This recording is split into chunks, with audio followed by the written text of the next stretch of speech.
A woman's beauty is one of her greatest assets that must be protected, maintained, and of course flaunted. However, who decides who or what is beautiful? And why is it that standards set always seem too unrealistic and unattainable for a majority of women? Well, some women have sought to not just challenge these standards, but redefine them. Some of them are here in studio with me to narrate their journeys to self-acceptance and why they saw the need to diversify the beauty spectrum. Let me introduce them really quickly. To my immediate right is Jane Waidera, Executive Director of Positive Exposure. To my left is Lynda Nyangweso, Kiss FM presenter. And last but not least is Joanne, Correa, founder of Black is Beautiful. All of you looking lovely. It's almost like you had like a meeting. We sent emails without right? you. Yeah. To keep like black as I know. the, You didn't get it? You didn't get the email? Oh, kind of. Almost. Next time. But thanks for coming in. And you know, it's a very sensitive topic, especially when we're talking about women of color. And I'll begin with you, Joanne, because last week we had seen a very interesting phenomenon. Entrepreneur Vera Siddiqa changing what she called going back to black, her darker skin tone. And a lot of reaction from people wondering what informed this, why would she do it? And of course she went back again to her lighter skin. But this brought up the conversation on the issue of colorism and why women just tend to feel the need to lighten their skin. And we see, of course, a lot of skin bleaching happening here in Kenya, not just in the continent as well. But what do you think fueled this issue of colorism, especially in Kenya? Because, you know, you can understand in countries like the US where they dealt with slavery and racism came up as a result. Here, that did not happen, but we have that issue here. What do you think informed it? Yeah, you know, it's so interesting that you can change your color, then you decide, I want to change my color of work. So it's an interesting conversation about what happened online last week. But as much as we didn't have slavery, we did have colonialism, which was in a sense our form of slavery as the African continent. And so for us as Kenyans, because we were colonized for, you know, eons, there's some remnants of colonialism that we still have to date. And so, you know, we were talking with Lynda, you know, backstage, and we're saying how, you know, we would probably be field slaves or field niggers, you know, because the darker you are, the farther away you were from the house, you know. So if you were light-skinned, and more often than not, if you were light-skinned at that time, you were as a consequence, privilege, but you were also as a consequence of rape, you know. And so you were in the house because you were deemed to be more delicate, so you were given less strenuous tasks than somebody like me who would be, you know, in the field, scorching sun, you're beaten, you're thrashed, you're doing a lot of, you know, a lot of hard labor and stuff like that. And I feel like until today in 2019, we're still reaping, in a sense, the remnants of colonialism, where because the standard of beauty was set for us, that this is the standard. And if your father from that, because I mean, I was saying how I'm like the end, I'm like at the bottom of the totem pole, you know, because the farther you are from light-skinned, the less privileged you are. And it's unfortunate because this has even come up, sort of like translated to economic opportunities. So you find spaces where if you're light-skinned, you have more access to opportunities. If you're light-skinned, it's something called light-skin privilege, which, you know, I guess we can talk about at some point during the interview, because you do have access to certain privileges that I can't afford. And what then happens is that you begin to have coping capacities and coping mechanisms because you're not that beautiful, then you're the funniest girl. You're the funniest girl. Or you're the super intelligent girl, you know. And so you hear those statements for, oh, you're so pretty for a dark-skinned girl. But, so it's almost like a qualification for you don't meet the standard of beauty that has been set, but you've okay. Got one thing going. You've got one thing to kind of perpetuate this because, like you mentioned, it was set for us. However, before colonialism, the beauty standard was set by us. Right? So of course now when the colonialists came, it changed everything and we kind of continued that. But who did? Was it men who said we like lighter skinned girls, or was it women saying, I think I look prettier lighter? What do you think, who do you think kind of pushed the narrative more? You know, we can't talk about colorism and not interrogate male privilege. If you think about, and again, we had a very vibrant discussion before we came on air. If you think about the captains of industry, as you call them, who calls the shots in the industry, whether it's ad executives, whether it's media owners, whether they're men. The decision makers are men. They're the decision makers. And it seems like beauty has been set based on the male gaze. And their preference. And preference. It's not even preference. You know, I think when we say preference, we make it seem like we need to cater to it too much. But I think it's a male gaze. What they've decided, especially, I'm going to call out media. I work in media, but I know it. Media sets the stage for deciding what the male gaze wants. And then that's what they set beauty as, so that everybody else doesn't quite fit in. The rest of us are pretty butt. Yeah, you know, we're smart. You're the butt. periphery. Exactly. Yeah. And speaking of which, because Vera Siddiqua was actually on Citizen last week, and she was asked about why she decided to bleach her skin to become lighter, and she said, you know, of course the misconception is it's because I wanted more opportunities. But let's take a listen to what she actually said about that. Like, I was still making money when I was dark skinned. I became famous when I was dark skinned. You guy, mnakumbuka? Hey, nilikuwa bado na Tesha. Yeah, so I was still doing good when I was dark skinned. I was very beautiful, and that's what made me famous anyway. So it's not about like how I look. It's about who I am on the inside and the person I am. So that's what matters. So I'm just trying to pass this message. Niki decide leo nirudi kwa dark, it doesn't matter. Niki decide nitaka kwa purple, I'm a colorless. Like, I'm still the same person. So. Okay, so before I get to your reactions, Joanne is just kind of waiting on the edge of her seat. Jane, you took great exception to what she did last week. Tell us why. You know, for me as a woman with albinism, and of course having to go through, we are talking of light skin privilege and dark skin privilege. So for me, it's not just about being black. It's being black and being different in the black. So you see, for me, it's double kind of bias. So, and for me to see someone, I'm born without melanin.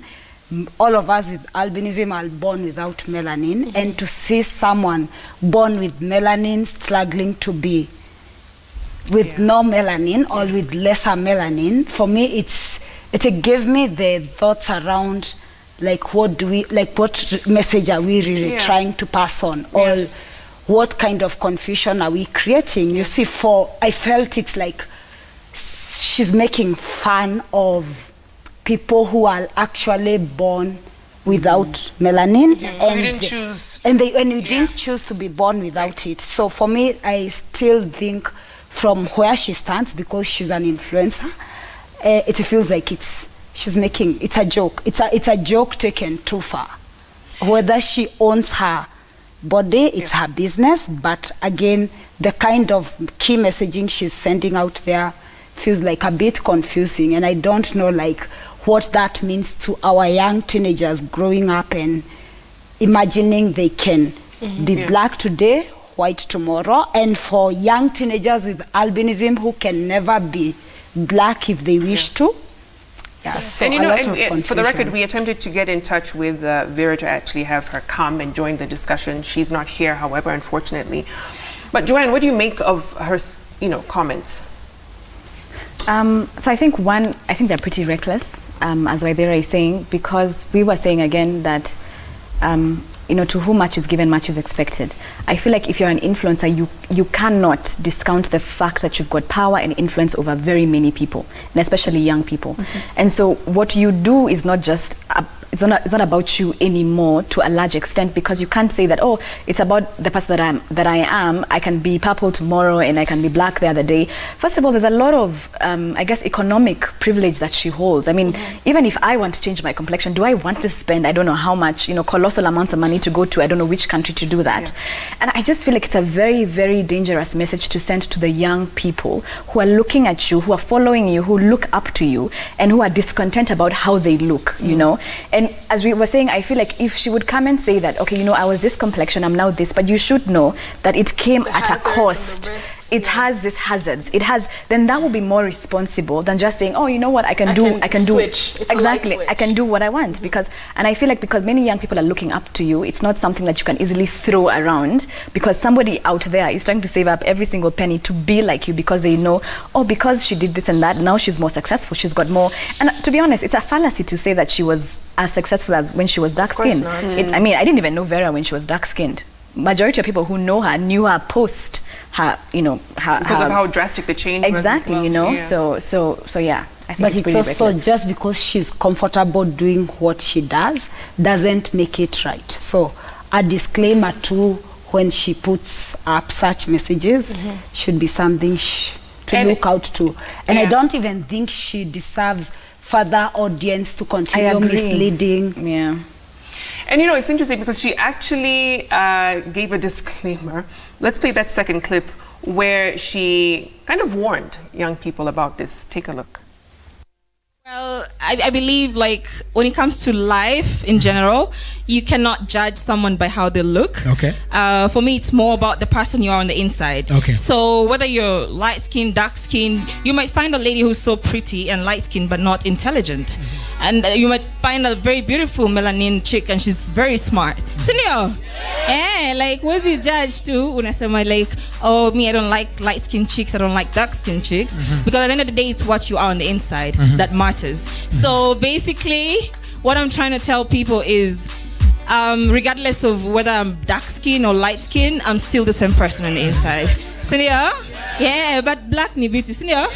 Na me by the way, I encourage my youth msifanye hizo story. Hata kama mimi nilifanya, haimaanishi mfanye hivyo. Sindio? Like, don't see, like, when I change my skin to light. Yeah, like, don't do it because I did it. Yeah.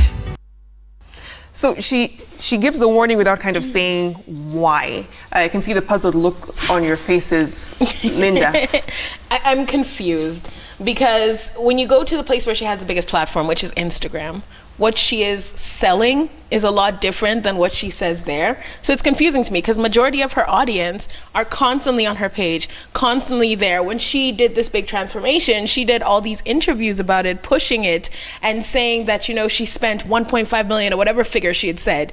So don't push it as this positive new life change you've made.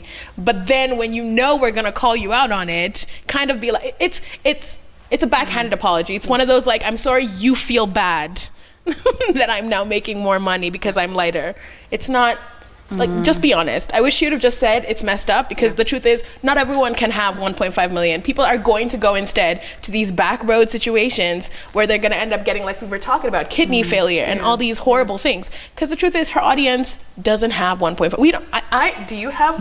No. Just like, are you? Not even close. Exactly. So it's misleading. It's misleading, and I feel like she should just stick to it. And I would have more respect for it if she would just be like, hey, I'm making more money now, leave me alone, listen to my song. Right, because that was the whole purpose of her doing this. But, you know, Lynda, you, speaking of Instagram, posted up a picture you were on vacation with your family. Yep. And, you know, it was you, your husband, and your daughter. And the comments that came as a result, you know, very negative, very nasty. And of course you said you're used to people being, you know, very unkind when it comes to their comments about you. But it went further to even question why you're a mother. It went further to people DMing your husband, and just very unnecessary. What was that experience like for you, and why did you decide to come out and talk about it now? I will say, first of all, just as a disclaimer, you tell people how to speak to you. And I say that because if you go on my personal pages, nobody said any of these things to me. People went out of their way to screenshot a picture of a family on vacation and make it their business on other platforms.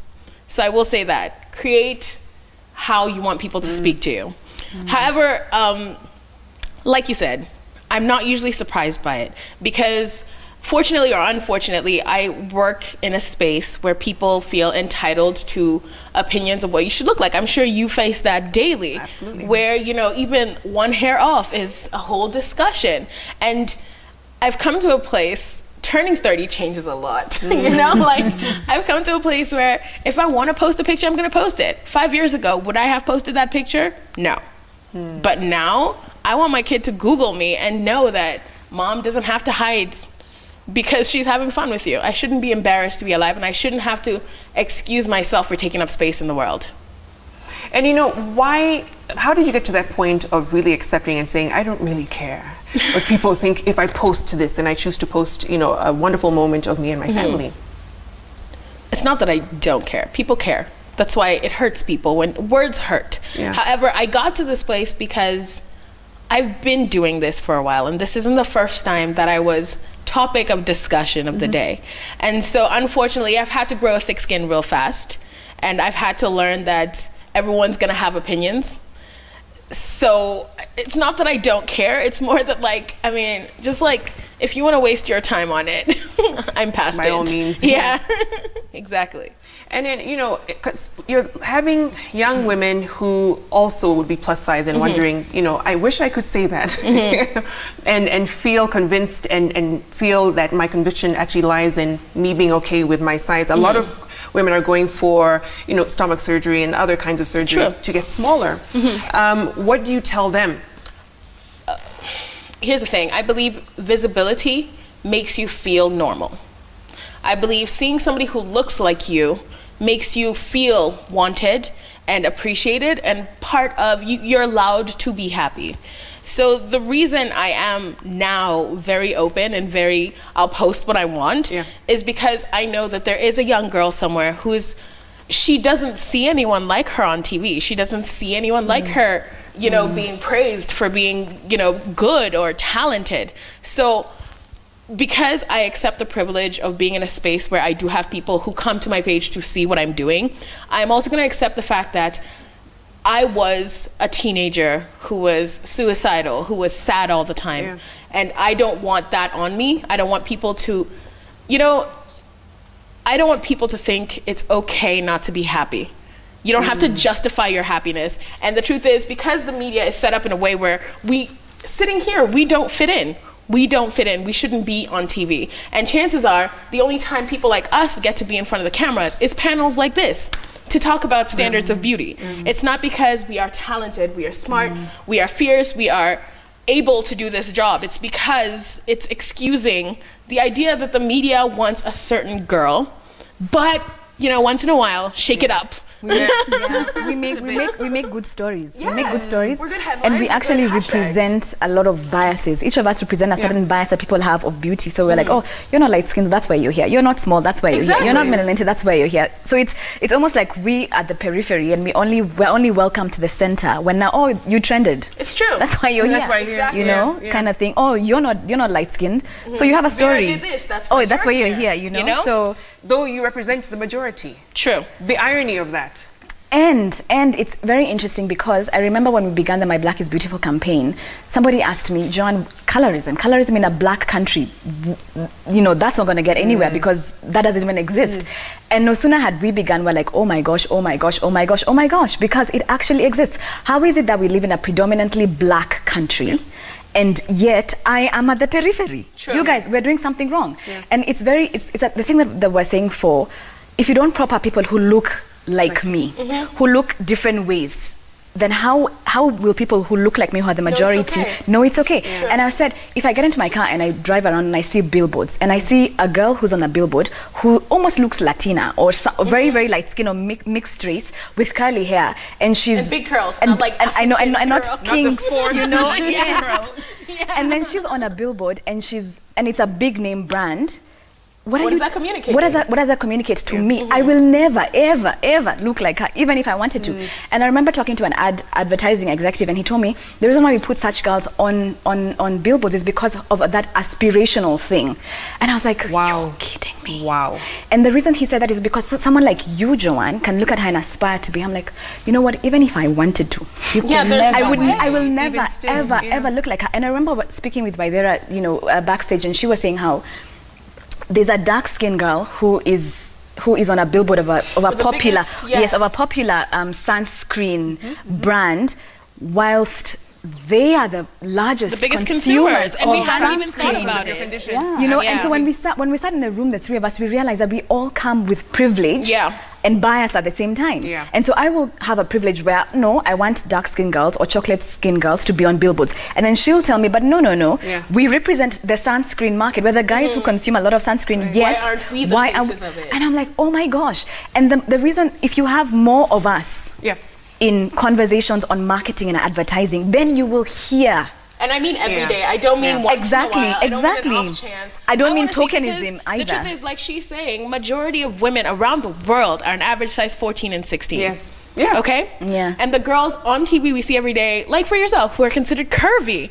Like, girl, you are fitter than like I could ever hope to be. And even still, I'm seeing flaws everywhere. Exactly. Yeah. But what I'm saying is, if I don't see it every day, Precisely. it doesn't normalize who I am. Yeah. And you see, the truth is, it shouldn't have to be somebody like her walking in backstage pointing out the sunscreen thing for me to be like, I didn't even think about it. Yeah. It should just be, that's what we see. Which is why you started Positive Exposure, Jane. And I really want to go back for you.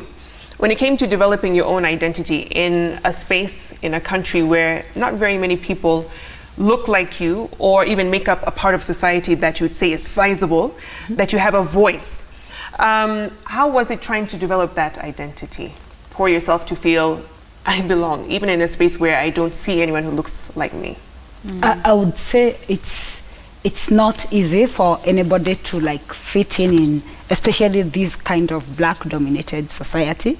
I remember where I grew up, I was like the only child who looked like me. And I never ever saw any other person like me until I was around 18. So you can imagine, I thought I was the only person who was looking like me. So for me, the whole journey of accepting that I looked different, I knew I was different from the day I went to kindergarten and kids would stare at me, like pinch me, and yes, I could tell I was different, and not just different, but different in a way that was not, you know, the cool. That was not okay. It's just like the message that I got from the stares and the comments and everything else was like something must be wrong with her. So for me, the whole journey of self-awareness, like I got to a point in life where I had to accept that I had albinism, and because of albinism, I don't have melanin, and because I don't have melanin, I have to deal with the fact that I have to protect myself from the sun, I have to wear glasses, like there are things that came as a package because I had albinism. So the point where you get the self-acceptance, then your self-esteem is what really for me was the game changer. And my biggest asset right now is my self-esteem, because like I don't even hear people say things about me because I know I have albinism. It's okay to have albinism. It's okay to not see well because you're born without the color in your eyes and in your skin, but then it doesn't make it like weird or bad like the society makes it look. So it's a point where you have to define or redefine what society takes as normal. So for me, when you talk about beauty, I feel like it's redefining beauty and looking at difference in a broader spectrum. Everybody is, and I don't want to use the word beautiful because I think from the backstage we all agreed that there's no spectrum. We are all beautiful and amazing, and the minute we accept that being different is okay, then we'll start normalizing this whole conversation. Then the next conversation we're going to have here, it's not going to be like this, like redefining beauty. We'll just be talking about our different identities and different beauties. And you know, how do we not make this discussion patronizing in the sense that, you know, like you're saying, it's a sense of tokenism and novelty when you see a dark-skinned girl on a billboard or as the lead in a movie. When Lupita came up, people were just like, wow. And I thought, no, that should not be the case. It's like, good job, but. Precisely. You know, how do we move away from that and get to the space that Jane was talking about, where it's totally normalized. You're not thinking about having a discussion like this as something worth talking about. How do we get there? I think Go ahead. visibility. It's all about visibility. It's changing the narrative, and it has to start from people who can actually make those decisions. See, I'm going to check my privilege for a second. I know that for me, the comments you're going to get are, but she can just lose weight. You know, the other girls sitting here, you guys can't. Well, now it's up for debate, but you know what I'm saying. You can't check it at the door like you were saying. But at the same time, because the diversity of women in general is so vast, why aren't we seeing more of it? Like I was telling them backstage, if we saw more fat girls on TV, I'll say fat, it's not a curse word, it's a descriptor, you know? If we saw more fat girls on TV, it would be a game changer, because look at it. How many fat men do you see on TV? Loads. On ads, reading the news, you know, doing everything. But you see a fat girl, it's a big deal. It's a discussion. You know, like, and it's because there are not enough women with disabilities doing the news. She's only doing the news on the corner. She should be up there, center stage, reading the news. There's only like dark-skinned girls who have to be overly intelligent to be center stage. Compensating. Exactly. So if we made it so that we could be the leads in media, it's gonna be okay for people are even gonna have to check themselves. By the time they wanna come at you, you have to check yourself. So I think that I'm so grateful to meet women like you who are so visible and so vocal about it, because sometimes you do feel like you're shouting into darkness. So it's like, I think we need more discussions like this, or just end discussions like this and hire women like this. And it's the biggest institution right now on the chopping block is media. Point blank. And seeing more women like Lynda, not just hearing Lynda, but seeing her face for radio. You know, and you talked about Joanne talking to these ad execs to also be a bit more cognizant of the need for this. But beyond that, and we need to also speak practically, there's young girls watching, right? And they're going to be socialized in a certain way of what beauty is. And they need to know how to truly accept at that young age, not getting to their 30s and finally having that self-actualization and realization as well. I think that if you are around young girls, the way you talk about yourself is going to be what they think about themselves. So no matter what your standard of beauty is, if you're constantly in front of your kid talking about how, oh, I have a pimple, oh, I'm so ugly, oh, I wish I could fit into this, that affects the way that girl thinks of herself.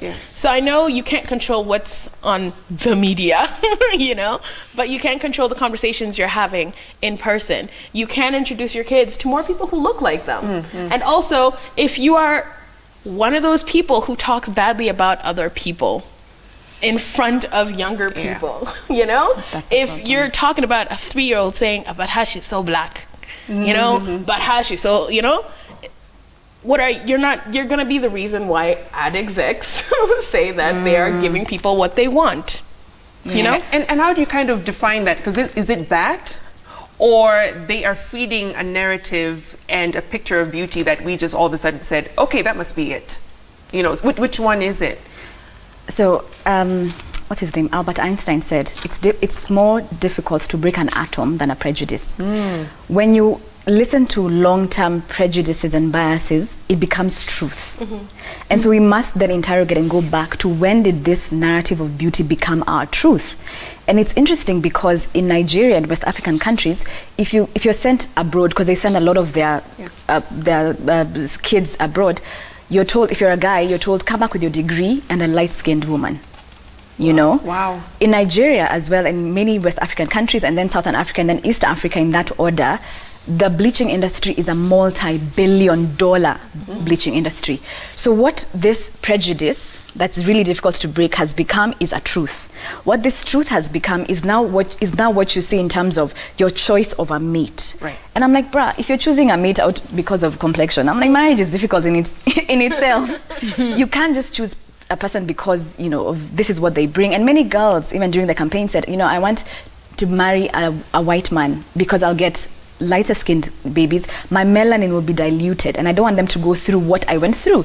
And some of them had to be called Giza, Usiku, and so many other, you know, like derogatory or like really hurtful names and stuff like that. But something else I think is the role of men in this conversation. I feel like because they hold positions of power and influence and money, and in many ways they steer this ship, whether it's in media or advertising, they need to be a little bit more cognizant of this. Because we were saying, how is it that the dichotomy of beauty and standards and definition is so different? A man who's tall, dark and handsome is a stud. You know, Mia, like Idris Elba is like really, really good looking. But the equivalent of that is not. So you know, and as you were saying, a man who's big on screen is okay, but a woman who's the same size will not be cast for a role, you know, or will not be in front of your screens or a billboard. And so I think that if people would begin to say, you know what does Africa beauty look like? And I always say that beauty is buffet, not a la carte. Because for real, because buffet, you literally have option 1, 2, 3, 4, and you can pick. And that's what beauty is. Beauty is you, beauty is me, beauty is everybody who's here. And we represent such different looks and stuff like that, you know. And because beauty is that, let's serve people different shapes, sizes, colors, and stuff like that, without alienating other people and making them fight for that, you know, beauty pie, so to speak. So what is your role as a man who's senior in advertising, in media, in not further perpetuating this false, highly toxic narratives of beauty? That's something we need to interrogate. And I'm glad you mentioned that issue of desirability of women who would be different than the standard, and just the impact it has on the psyche and self-esteem of women feeling, am I worthy of being loved? You know, especially when it comes to dating and relationships and marriage. we need to get into that area. Jane, you look like you want to contribute first. But how difficult, I'll put that word, does it make relationships, finding the person who really wants to get to know you and start a relationship and live life with you and do life with you? I'll just start by saying, moving forward, I think we need to humanize people and not define them by the standards set. So when it comes to issues of dating and relationships, for me, I think because I'm a human being, not because I have albinism, I can find love. I have found love, and anybody who is a human being has a right and a chance to find love. So I wouldn't go to the details of I found love because I had albinism or because I didn't have albinism. Like, that one would be misleading, because I think if it's a human conversation or if it's a human relationship, it's about Jane. It's not about my condition. So the identity part doesn't play when it comes to, like, so it doesn't lock you into, oh, you must date or get married to someone who also has albinism. No. Because of course people are so locked into that kind of thinking. But I'm glad you mentioned that, humanizing. Lynda. So backstage, I was telling these girls that the other thing you realize when you don't quite fit into the standard of beauty, people kind of give you a token when you are a man's property. You know, where Lynda, you know, people only say things to you because, you know, you have a husband, you know, or like you have a boyfriend, that's why. So people make it seem like it's the same thing as a compliment, you're pretty if you could be, you know, a few pounds. It's the same thing as making it seem like a man seeing you as attractive kind of makes you more attractive, is giving you more approval to societal ideas of attraction.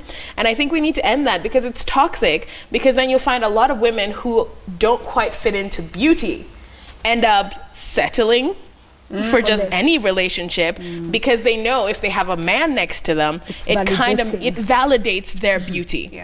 And I think we need to get past that. No, absolutely.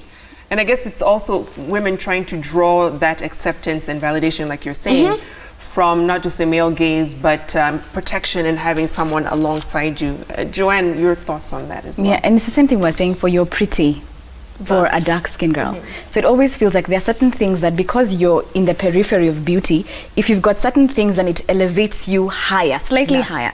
So if you're, I remember in the campaign, we had a girl who's an actress who's dark skin but also plus size, and she was saying, you know, at least you, Joanne, you're not plus size. So it almost feels like with me and her, I'm slightly higher. There's still a hierarchy, you know. So initially I remember getting that compliment for, oh, you're pretty, There's always a pose, by the way. There's always a pose for a dark-skinned girl. I remember thinking, oh my gosh, that's so sweet, thank you. Then I was like, oh wait, no, yeah. that's not a compliment. You're sort of like giving it to me with one hand and then taking it away. So because you're literally, so it's either your personality, you're going to be the life of the party because you're plus size, so you must have something you're bringing to the table, right? And so when you're in a club or a social setting, you know you're not going to be the person who's going to score the guy or whatever it is, so you're going to be the funniest, you're going to be the loudest, you're going to be all of that stuff. Or you're dark skinned, you're going to be the most intelligent. You're going to really compensate with your wits and your smarts and stuff like that, you know? So, or you're married. And now you're not dark. I mean, you're not as dark. I mean, because you got a man. You're wanted. You're wanted. So it sucks because you're at the periphery, and then you have to do these small things to gain validation and to be closer to the middle. And I remember, being in a radio station, and somebody called and said, I've got a daughter who I'm really worried about because she's joined a clique of really bad girls in the school because they're the popular girls. And why are they popular? Because they're all light-skinned. So every single person in that school wants to be part of that clique. And I'm like, this conversation we're having as grown-up women, but do we know that it has an impact, an effect on younger women who don't have the benefit of self-love, of self-realization that, you know what, I'm good at where I am. No, they are like, what Instagram, what's trending, I want to be high, I want to do this. And as we said, they don't have the capital, the social capital, they don't have the economic capital, so they will find themselves River Road and those environs, and they will have a concussion called Mkorogo or something like that, And it's so interesting when you walk on that side of River Road, even if you're just going to buy a wig, if you're dark-skinned, sister, auntie, because they kind of think you're probably in this area because you want to get, right. And that stuff is so toxic. Imagine this is somebody who is not a pharmacologist or any of those kind of professions, who knows I need to mix item A and B to get this. They will, how light do you want? When you say I want really light, they make it more toxic, So it's a conversation that continuously needs to be had because many other people, their lives and their esteem issues are being affected by what we see every single day in media and other spaces. We need to wrap this up, ladies, but before we do, I just want to get your final takes on the general conversation, but then just this issue of self-hate as well, because you can have the media portraying one image, you can have families saying, no, you should look like this, you can have the men saying we prefer or we want this. But there's also deeper inner work that needs to be done. And a lot of this, of course, takes root when you're much younger. You can't really kind of fight back on a lot of this messaging. What do you say about a young girl who's looking and she says, I just cannot stand what I see in the mirror? How do you begin to help them turn and change their perspective on who they are? I'll begin with you, Jane. The first thing I think for me, and I think it's what worked for me too, it's having someone like believe in me. So for a little girl out there with albinism, like struggling to like accept that she has albinism, the first point is that that girl needs to know she's amazingly beautiful and she has no apologies for being who she is.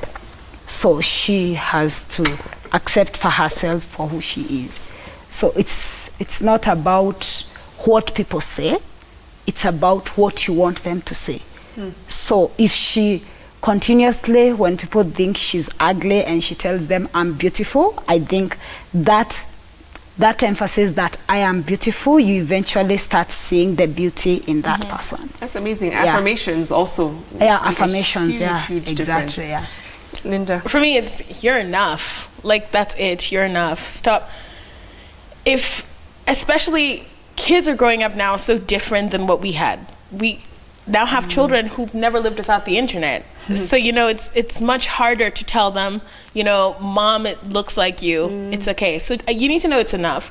And then also be very careful about social media and what it is you're looking at on social media. If you're following people who make you feel like you're not enough or what you are is not good, it's okay not to follow people. It's okay to even like mute family.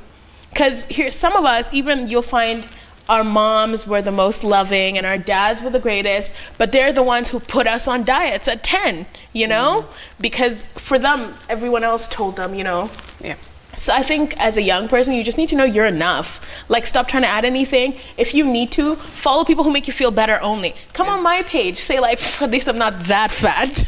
You know, you'll be fine. But like, find spaces that make you feel good about yourself. Like, of course, I'm not saying put other people down, but what I'm saying is just find the positivity and find things you like about yourself. And the thing that also helped me when I was a teenager, therapy, by the way, is great. I'm a big believer in therapy. Do it big. There's a lot of places, like I think it's Niskize, that is now an online platform that's absolutely free. There's a hotline. Call somebody who is a complete stranger and talk to them. And then after that, just surround yourself with positivity.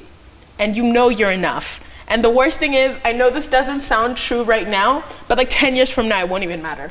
Am I right? Like, it won't even matter. So you're okay, you're enough, and you are so amazing the way you are. I could keep going.